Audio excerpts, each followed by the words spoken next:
नमस्कार साथियों, 11 जुलाई से नई पीढ़ी के एयरशिप परियोजना आधिकारिक रूप से वित्त पोषण और क्रियान्वयन के दूसरे चरण में प्रवेश कर रही है। इसका उद्देश्य, जैसा कि आप याद रखते हैं, नई पीढ़ी के एयरशिप के विकास, निर्माण और संचालन के लिए एक पूर्ण कंपनी की स्थापना करना है। प्रारंभिक चरण में उत्पादन आधार तैयार किया गया है, सुसज्जित स्थल किराए पर लिए गए हैं, उपकरण, सामग्री और टूलिंग खरीदी गई है। पहला पूर्ण आकार का प्रोटोटाइप नोवा 1 तैयार किया गया है, जिसकी क्षमता 130 घन मीटर है। यह भविष्य के मानव संचालित नोवा 2 की एक बिना पायलट वाली छोटी प्रतिकृति है। नोवा 1 उड़ता है, आकृति बनाए रखता है और इसे हाथ से तथा डिजिटल प्रणाली से नियंत्रित किया जा सकता है। पहले से ही स्वचालित स्थिरीकरण और टेलीमेट्री काम कर रहे हैं, जो 4G के माध्यम से 5 कैमरों से डेटा भेजती है। स्वचालित डॉकिंग की प्रक्रिया पर भी काम किया जा रहा है। अभी के लिए एयरशिप मस्तूल के पास 1 मीटर की सटीकता के साथ पहुंच जाता है। एयरोडायनामिक डेटा प्राप्त कर लिया गया है, जिसे अब अगली मॉडल नोवा 2 की प्रणाली की गणना और प्रशिक्षण के लिए इस्तेमाल किया जा रहा है। स्वयं की डिजाइन का स्ट्रेटोस्फेरिक जांच लॉन्च किया गया है। उसने 24 किलोमीटर की ऊंचाई तक पहुंचकर आवरणों की वायुरोधिता की पुष्टि की है। MGTU नामक बाउमन के साथ एक समझौते पर हस्ताक्षर किए गए हैं। हम उनके इंजीनियरिंग केंद्र और छात्रों के साथ मिलकर काम कर रहे हैं। रूस और विदेशों के ग्राहकों की ओर से रुचि दिखाई गई है। मुख्य रूप से यह विज्ञापन, डिलीवरी, लोगों का बचाव और निगरानी के लिए है। तकनीक के लिहाज से सब कुछ बहुत गंभीर है। इस परियोजना के पीछे एक हाइब्रिड पावर यूनिट है, जिसमें पेट्रोल इंजन को इलेक्ट्रिक ड्राइव्स के साथ जोड़ा गया है।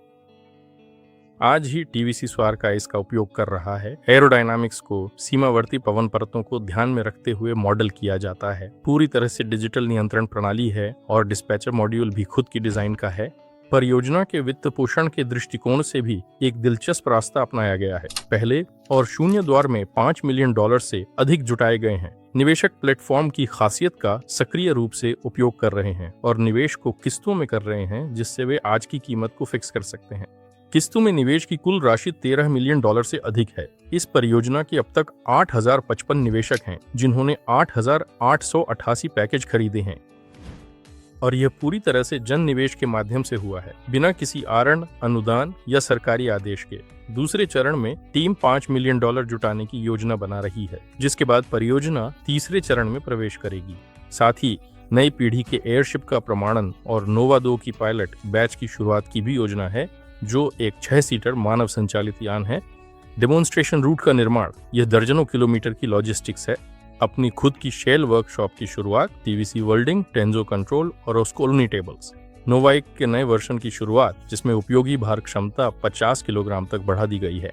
नोवा 2 का विकास, इसमें मैग्नेटाइजेशन, डीमैग्नेटाइजेशन चरण, गोंडोला, डिजाइन का एकीकरण और मॉडलिंग शामिल है।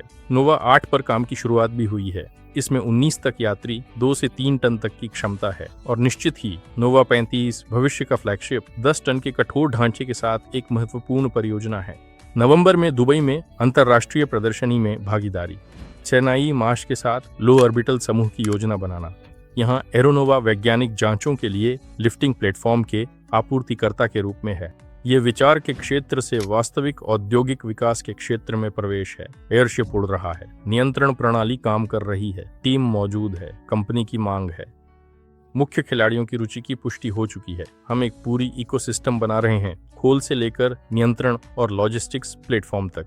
हाँ, आज ये अभी भी वेंचर है, लेकिन अब यह केवल परिकल्पना के स्तर पर नहीं है, यह एक सक्रिय परियोजना है। धन्यवाद। हमने जो कुछ भी हासिल किया है वह जन वित्त पोषण की बदौलत है। ये उन सभी की उपलब्धि है जो पहले दिन से हमारे साथ रहे हैं, और जो लोग अभी भी सोच रहे हैं, उनके लिए सबसे दिलचस्प और महत्वपूर्ण हिस्सा अब शुरू होने वाला है। ये हवाई जहाज बनाने का समय है। दाशी गोंडोले, ये गोंडोला का मुख्य स्ट्रक्चरल फ्रेम है। ये एल्यूमिनियम प्रोफाइल से बना होता है। सीधे शब्दों में कहें तो